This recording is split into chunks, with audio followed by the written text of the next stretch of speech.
O governo, enfim, tomou uma decisão sobre o horário de verão. Nesse ano, nada de mudança. Repórter Marília Ribeiro chegando com as últimas informações. Agora, a questão ficou para 2025, é isso, Marília? Boa noite para você, bem-vinda. Oi, Thiago. Boa noite a você, todo mundo que está acompanhando a gente.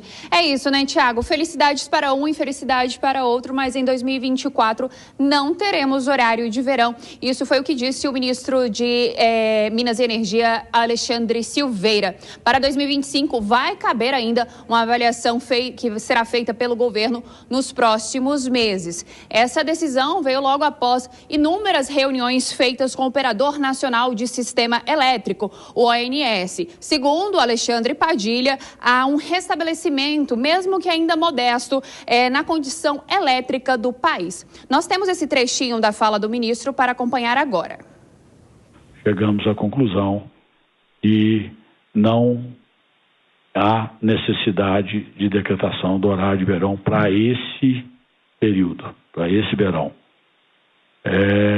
Nós temos a segurança energética assegurada.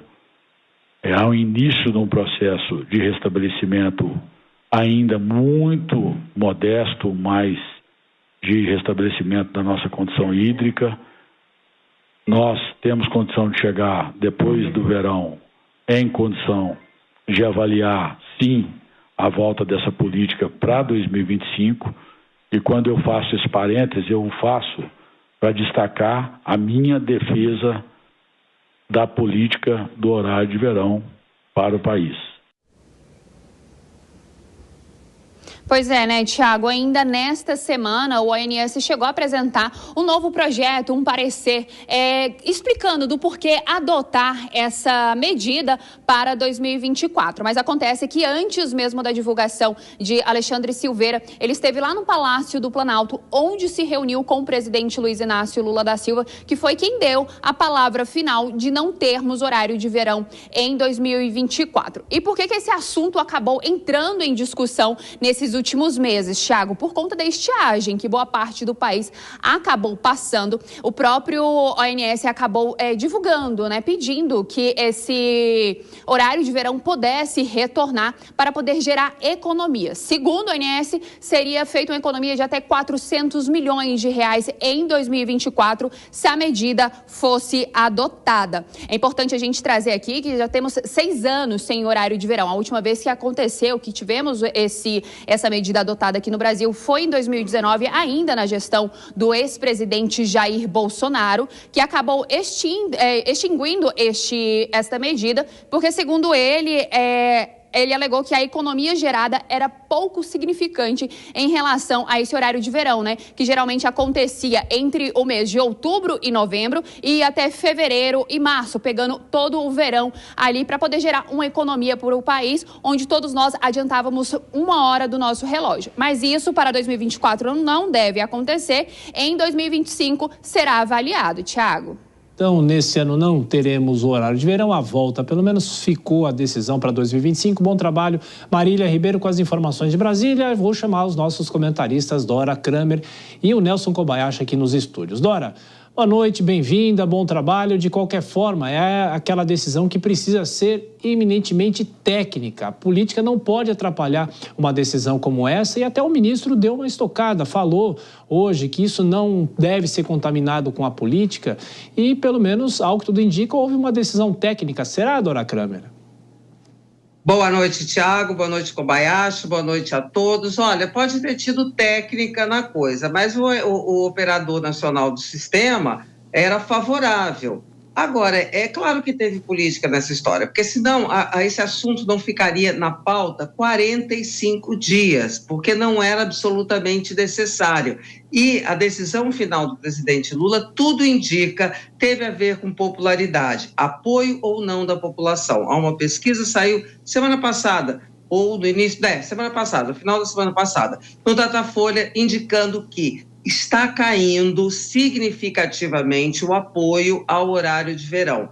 Deu empate, 47% a favor, 47% contrário ao horário de verão. E aonde está a faixa, aonde há a contrariedade maior? exatamente naquela faixa que o presidente Lula quer manter, que é entre os mais pobres, que em tese são os que acordam mais cedo, que aí em vez de sair de casa às 5 horas da manhã, tem que sair às 4 horas da manhã para pegar ônibus no escuro, segurança, enfim. Tem todos esses fatores. A gente aqui no Bem Bom, eu, por exemplo, tá? Não vamos falar da gente, não vou falar por vocês, mas eu no Bem Bom no Rio de Janeiro e na minha casa, e que não tenho esse problema, é claro que eu vou gostar do horário de verão, para praia, não sei o quê, mas isso não tem nada a ver com a vida dura das pessoas, do cotidiano. E eu acho não, tenho certeza, que foi isso que, afinal de contas, pesou na decisão do presidente.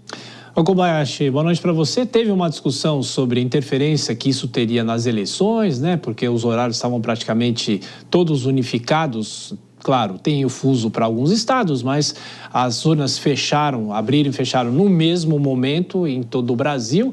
E também as companhias aéreas reclamaram, ou seja, alguns setores reclamaram, outros não. Outros diziam que gostariam que o horário voltasse. Boa noite, Koba. Boa noite, Tiago. Boa noite, Dora. Boa noite a toda a audiência do Jornal Jovem Pan. Imagine só quando havia já o horário de verão todos os anos e todos os anos havia uma grande confusão, principalmente no dia em que se iniciava e no dia em que se encerrava o horário de verão. E agora, depois de tantos anos aí que nós tivemos, sem essa mudança no relógio da população, certamente a gente teria, sim, uma grande dificuldade, aquela confusão de saber qual é o horário que está valendo. E isso, de fato, poderia impactar, sim, nas eleições que se aproximam agora no segundo turno em algumas cidades. Eu fico imaginando, assim, essa decisão, né? Vamos ou não vamos ter o horário de verão? A resposta é técnica, mas eu acho que tecnicamente também entenderam que também estava em cima da hora, né?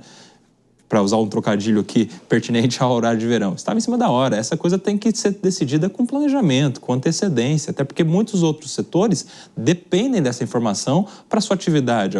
A grande maioria vai se beneficiar disso, com o uso de menos energia, mas alguns outros poucos setores também vão se impactar negativamente, a depender da área de exploração da economia. Então, é algo que, se for para acontecer, tem que ser preparado, planejado, avisado com muita antecedência e não assim de afogadilho em cima da hora. Agora me chama muito a atenção como o debate para se ter ou não horário de verão não leva em consideração a necessidade de transição energética. A gente via agora ali a entrevista em que se falava de reservatório das hidrelétricas, mas não se fala, não se traz ao debate a necessidade urgente que a gente tem de transição energética, de usar outras fontes de energia, de usar energia eólica, energia fotovoltaica e tantas outras. É que as grandes operadoras perdem quando há a produção própria de energia e talvez não seja interessante que isso venha à baila.